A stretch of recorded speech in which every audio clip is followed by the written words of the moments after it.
People migrate for many different reasons, sometimes moving somewhere for a better quality of life or to be closer to friends or families.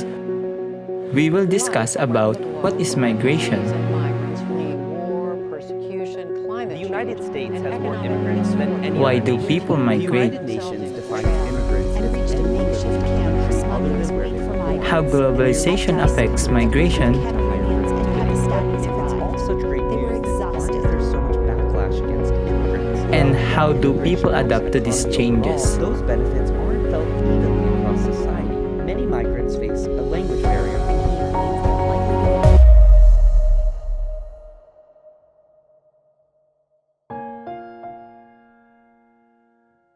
Ako po si Arlen Malabad at I've been an OFW for 15 years. 3 years po ako sa Taiwan and 12 years po ako sa Hong Kong. At kung hindi ako mag-step forward, still, na magtrabaho, sino ang magkikare sa kanila? Sino ang magbibigay ng pera sa kanila? Ang na-miss ko talaga sa kanila, sir, is yung time before na alam ko ang isang anak may dapat ikwento at ang ina lang ang pwedeng pagkwentuhan. I miss that. People immigrates because wages in other countries are higher. Migration for many becomes not a choice but an economic necessity. They leave their children behind and earn money for Over expenses. the last decade or so is a large number of people looking, especially through social media, at the way other people live. And if you think about it, it was really difficult for people to migrate. So I think globalization has brought the world much more focused into one place, that people can see what's happening. Globalization is providing us with new opportunities. It makes people aware of global issues. It improves technology in transportation and telecommunication. The cost of how people communicate and travel has drastically reduced in the last few decades. Making profits in trading stocks online are also rising in 21st century. Markets have become more interwoven, and the products process have been made more efficient by the option to create world products. Products whose components are made in different locations around the world. Good morning, everyone. I hope you have a good day.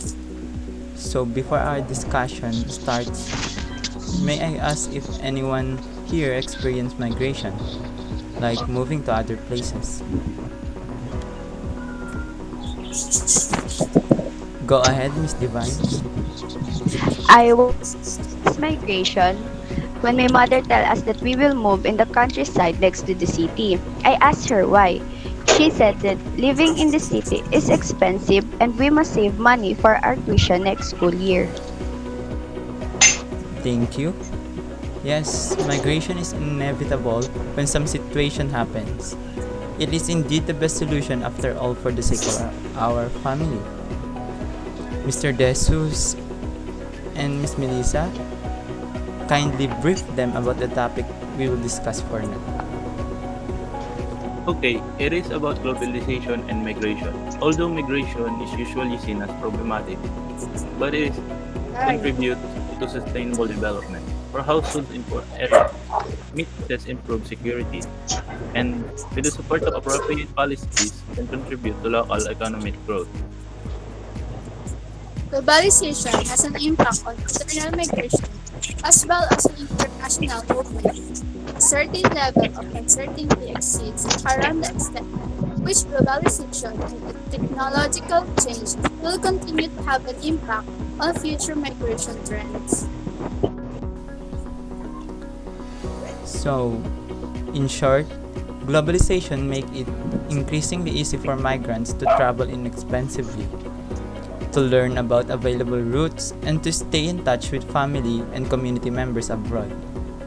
But the level of use and absorption is difficult to measure.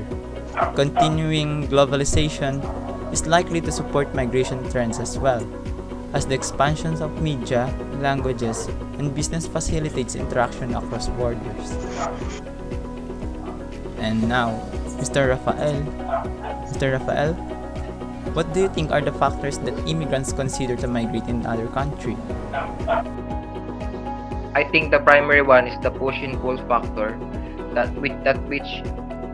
which greatly affects the person's decision making about a certain situation. Thank you, good answer. Those two factors primarily affect our decision in certain situation. It is whether we move to other location because although we all have our own reasons. I also agree to that, but to elaborate the factors, can someone to the speaker give examples of it? For the push factor, it's lacks of jobs, poverty, political fear, environmental problems like natural disaster, and primitive conditions. For the pull factors are high standards of living, labor demand, superior medical care or education, family links, and personal desire. Yes, but sir, not only those two factors are included. There are also network factors which include free flow of information, improved global communication, and faster or lower cost of transportation. I almost forgot that one. Thank you, Miss Agron, for reminding us. So all of our answers were correct, and let's now continue the discussion. As a part of a growing world, we people are the one who makes globalization works. Migration helps in improving the quality of life of people. It helps to improve social life of people as they learn about new culture, customs, and languages, which help them to improve brotherhood among the people. So adapting to these new changes or these new things make us independent and can make our lives better.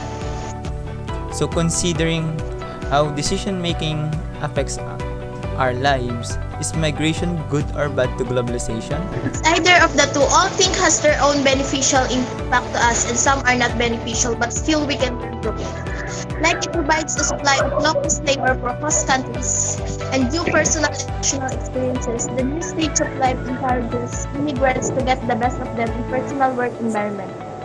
So the disadvantage is the language barrier. If you chose to migrate to a country with a language other than the mother tongue, it is essential to know at least the basic notion of that language, and immigrants are discriminated against, accused of lowering wages, and associated with crime among other complaints. So that sorts out our questions.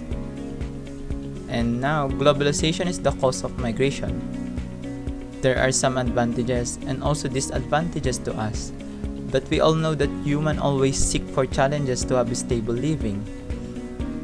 If you migrate to have a better education, why not? If you migrate to have a better wages, then why not?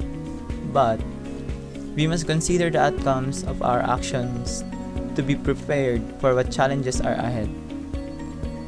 That's all for our discussion. Thank you for all your participation, and have a good day. Thank you. Goodbye.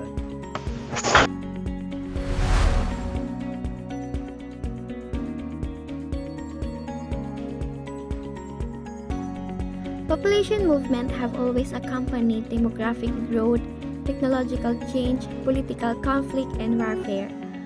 Over the last 5 centuries, mass migration have played a major role in colonialism, industrialization, the emergence of nation-states, and the development of the capitalist world market. However, international migration has never been as pervasive or as socio-economically and politically significant as it is today. Migratory process needs to be understood in its totality as a complex system of social interaction with a wide range of institutional structures and informal networks in both sending and receiving countries, and at the international level.